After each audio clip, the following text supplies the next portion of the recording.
What's up, you guys? Welcome back to another one. If you're new to this channel, I am Gold Pony. I do new car, truck, SUV reviews on YouTube, and today we are in the brand new 2026 Subaru WRX, courtesy of Sioka Subaru in York, PA. For more information on their inventory, please feel free to check out the link in the description box below. So I'm always excited to be driving a WRX. I've been reviewing the WRX now since 2014, which means I'm getting old. Manual transmission does come standard on this one. We got that with us here today, so that's pretty exciting. Massive price drop for 2026. I'll get into that right at the beginning of the video here. Subaru symmetrical all-wheel drive does come standard, of course. So ultimately, in this video, we will be testing out and going over everything about this one, from acceleration to braking, steering feel, ride quality, sound system, exhaust clip, all that fun stuff. So having said all of that, what do you guys say? Let's go ahead and jump right into it. And as always, let's start with pricing. So like I said, massive price drop for the 2026 model year. So premium trim, which is the one we are in today, starts at $33,995, which, by the way, is $3,755 less than last year. That's insane. Then you got the limited starting at $38,995, GT for $44,995. Then you got the TS starting at $44,995, and that trim level essentially means tuned by STI. But regardless of the trim level that you go with, the power plant on the WRX is going to be the same. Powering the beast is a 2.4 liter turbocharged 4-cylinder boxer engine, putting out 271 horsepower at 5,600 RPM, 258 pound-feet of torque, coming in at 2,000 RPM. That power being sent to all four wheels through Subaru's legendary symmetrical all-wheel drive system. This car used to race in the snow and the dirt, and I think probably still does. So that's what this all-wheel drive system is all about, and you gotta love it. Anyways, like I said earlier, 6-speed manual does come standard, but there is a Subaru performance transmission, which essentially is a performance CVT that is available for the GT and optional on the limited. 0 to 60 time approximately 5.5 seconds. Top speed 145 miles per hour. That's pretty impressive there. With MPG numbers coming in at 19 in the city, 26 on the highway from the manual, 18 city, 25 then on the highway for the CVT, taking premium unleaded fuel. But so that before we do any kind of fun acceleration test here in the WRX, I do want to mention to you guys the drive modes in typical Subaru fashion. That is called SI drive, and that is available for the GT, the TS, and optional on the limited. Therefore, we don't have it with us here today, but adjust things like the shift points, at least if you go with the CVT, the throttle response, steering sensitivity, the suspension settings, and the all-wheel drive system engagement then as well. So now having got all of that out of the way, what do you guys say? Let's go ahead and find it straight away. Let's put the acceleration here to the test, and let's see how quickly we can get our new 2026 Subaru WRX here up to speed. Found our straightaway here in 3, 2, 1. Man, this car is fun. Yeah, that's fun, man. I love driving a WRX. That's why I review this thing every single year. I mean, it's not the very quickest thing in the world. It's dang quick, though. No doubt, it's quick. But it's fun because of the 6-speed manual transmission, and it's not even the best 6-speed manual transmission in the world either, but it's pretty darn good. Like, it's not Honda good, but it's pretty darn good. So it's kind of known to being notchy, but it's one of those cars where the more you drive it, the more you get used to it and the more fun it becomes. So it's nothing that would bother me. This is a blast to drive. So well done acceleration. You're absolutely not going to have any issues emerging onto the highway. But anyways, to go along with that acceleration, as always, braking is equally important. So up front, you will find 12.4-inch ventilated front discs. In the back, 11.4-inch solid rear discs. As far as that 60-0 stopping distance goes, comes in at 111 feet, which is an absolutely brilliant number. Usually in the 1-teens, you get a sports sedan. Anything less than that, you're sports car territory. So 111 feet, definitely a very good number. And the braking feel is 100% on the firm side of things. So when it comes to braking, this car is dang on point without a doubt. Did want to also mention though, if you get that tuned by STI trim level, the TS, you also get larger Brembo front brakes with 6-piston front calipers. So that's definitely pretty cool as well. But then touching on suspension and handling, up front you're going to get an independent strut type front suspension. In the back, double wishbone type rear suspension, front and rear stabilizer bars. But did want to mention it does get better with the TS and the GT because that gives you an adaptive damping suspension. And that's where the drive modes come in, suspension where it kind of alters the suspension depending upon the drive mode that you put it in. But adaptive damping suspensions are fun because they monitor each shock absorber individually, not only adjusting to the road imperfections, giving you a smoother ride, but they also tighten up that suspension during heavy cornering, giving you better handling as well. So it really does give you the best of both worlds, and that's always one I like to recommend. And so it's one of those deals where if you want better ride quality, you're definitely going to notice it with that. I can tell you, with this particular configuration that we have with us here today, you definitely feel a decent amount of the road, and that's okay. That's kind of what you expect for this car, and honestly, I don't mind it too much. For what this car is, this is an incredible performance bang for your buck, starting at 33K. All-wheel drive for the winter, for driving in the snow. Incredible performance to this thing with the 6-speed manual. Like,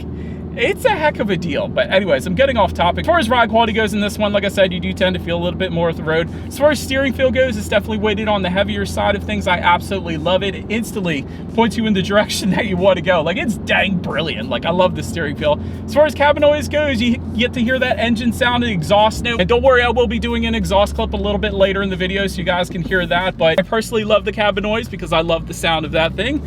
And touching on rear visibility, looking out my rear view mirror there, because of the shape of this thing, you 100% should not have any issues there either. But that pretty much rounds out the performance segment of this review, you guys. I'm going to try to get out of Suburbia here, and let's go ahead and take a look at the exterior now of our brand new 2026 Subaru WRX. All right, so here she is, you guys, the new 2026 Subaru WRX, finished in WR Blue Pearl, in case you were curious of our exact exterior color name. But as always, let's go ahead and start with where the WRX is made. Taking a look at the VIN, first character is the letter J, indicating that this one is built and assembled in Japan, as it should be. But starting up front, LED headlights with LED daytime running lights do come standard.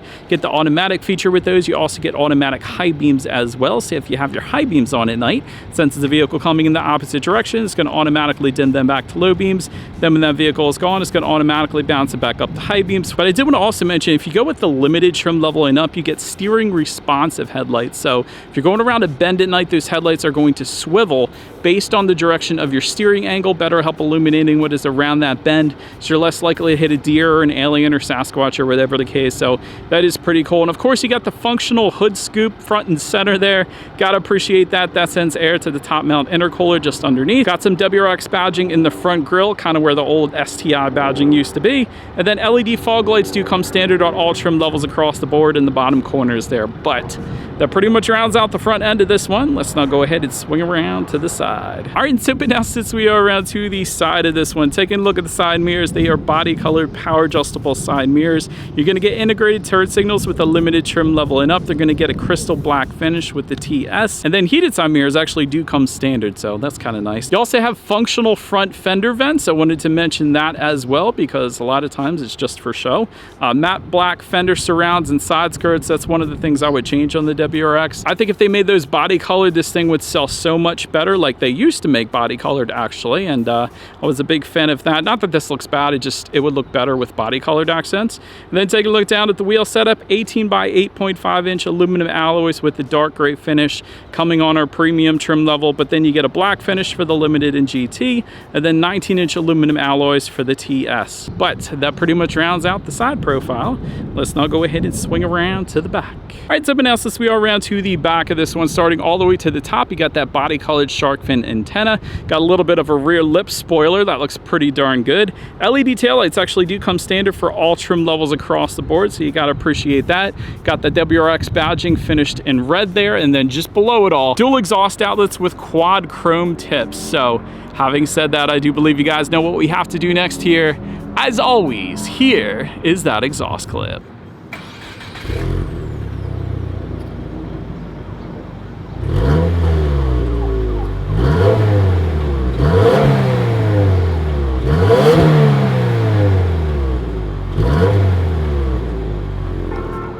And someone else, as we are around to the back of the WRX here, when it comes to opening that rear trunk, there is a button on the key fob. There's a button, of course, on the trunk itself then as well. But once opened up, cargo capacity comes in at 12.5 cubic feet. If that was not enough space, there is a 60-40 split, meaning the rear seats do fold down for quite a bit of extra space then. If you needed it, you do have a little bit of cargo lighting back there, and then if you were to lift up underneath that cargo floor, you have a decent amount of in-floor storage. I would have loved to have seen a spare tire actually back there, but nonetheless, quite a bit of in-floor storage. You could put a tire inflator radiator kit or ice scraper, things like that. But then making our way up to the rear legroom, that comes in at 36.5 inches for reference. I'm an even 6 feet tall. This is how much space I had in the back seats there.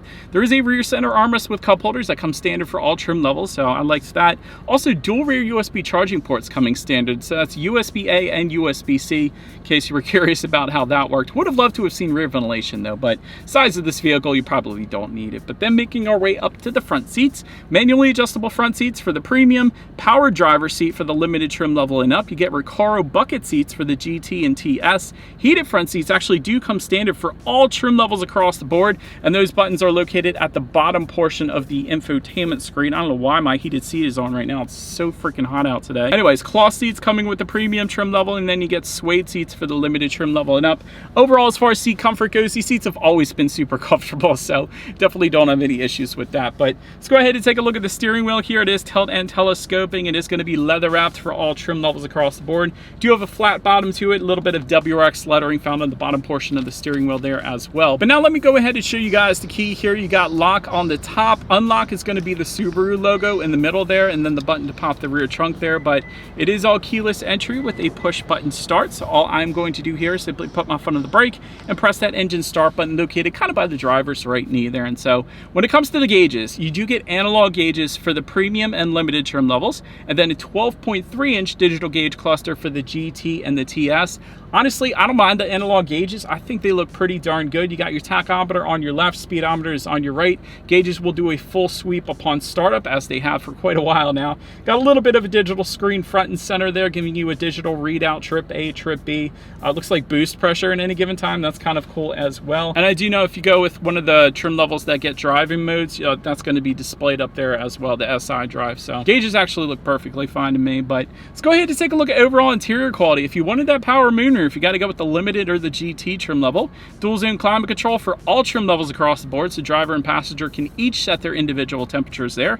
Alloy foot pedals for all trim levels across the board. I thought that was pretty cool. You do have LED interior lighting, although it's kind of like an 80s setup, but it is LEDs though. Just wanted to let you know. Just in front of the shifter, you got a little bit of rubberized storage. Just above that, you have pretty much everything. Aux port, USB-A, USB-C, and a 12-volt power outlet. Just behind all that, you got a little bit of storage, couple cup holders, and then within center armrest, there's a decent amount of storage in there, and looks like a 12-volt power outlet as well. I like the carbon fiber look on the doors here. I think that's pretty darn cool. Like the red contrast stitching found on the doors as well.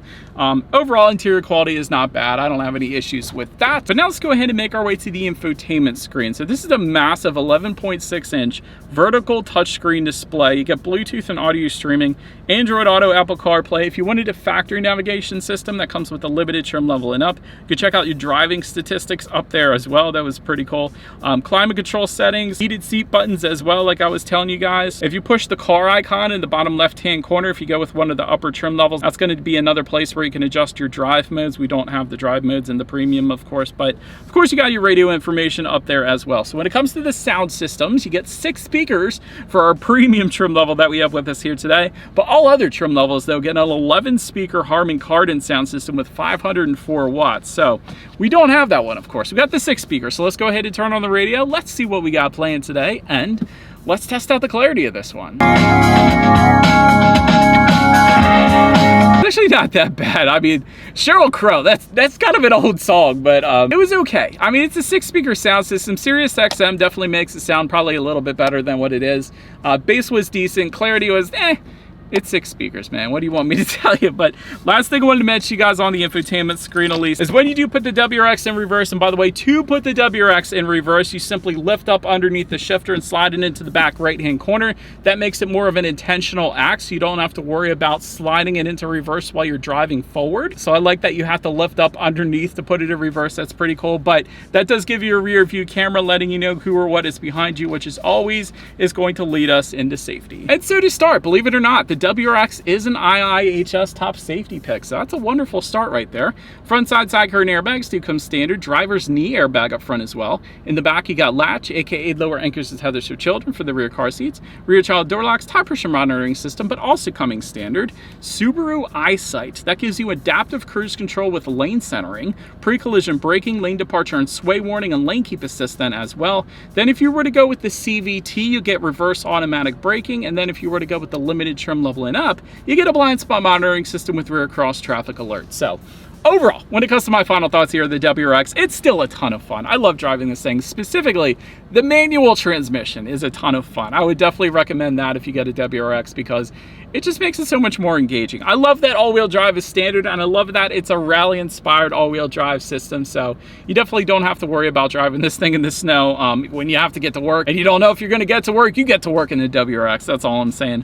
Also, great safety. IIHS top safety pick is a wonderful rating right there. As far as room for improvement goes, some of the matte black accents we got here in the WRX, kind of on a cheapy side of things, but that's okay. I didn't expect anything too much. And the other thing is, just in the back of my mind, there's a lot of competition in this segment now. You got the Civic Type R, you got the GR Corolla, you got the Elantra N, so a lot of really fun cars right now out and about, so that's kind of cool. By the way, Mitsubishi, bring back the Evo, bring back the Lancer Evolution. I always loved that competition back in the day. It was always the Evo versus the STI. That was such a cool competition, and I guess the WRX survived and the Lancer did not. But nonetheless, let me know what you guys think of the WRX in the comments section below. That's about it for this one, you guys. Thank you so much for watching. Feel free to follow me on social media stuff where I post random stuff about cars. Be sure to hit the subscribe, the bell notification button if you're into new car reviews. That is what I've been doing for 12 years now. I do appreciate you guys watching more than you know, and I will see you guys all in the next video. Stay gold.